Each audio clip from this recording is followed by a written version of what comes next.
kaibigan, kami po ay nagdadrive ng mga 5 oras na mga kaibigan. Papunta po tayo sa isang sagradong lugar. Ito po ay isang aking panata na aking ginagawa kada taon. Ako po ay pagod na po sa pagdadrive dahil sa napakalayo po ng lugar na ito. Pero kailangan ko itong gawin dahil ito ay aking nakasanayan na kailangan ko itong gawin. Ito na po, malapit na po tayo. Okay. Okay mga kaibigan, nakarating ako finally. Ito po ang panata ko taon-taon. Dinadayo ko po itong sagradong lugar na to. Ito po ay walang iba kundi ang Red Horse Beer. Ayan po mga kaibigan, a moment of silence.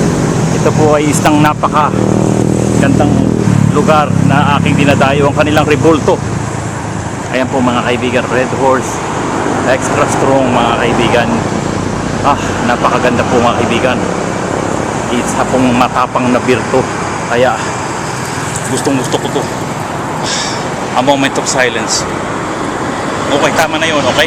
Okay, halika, inuman na tayo. Ayan po mga kaibigan, ang Red Horse na rebulto.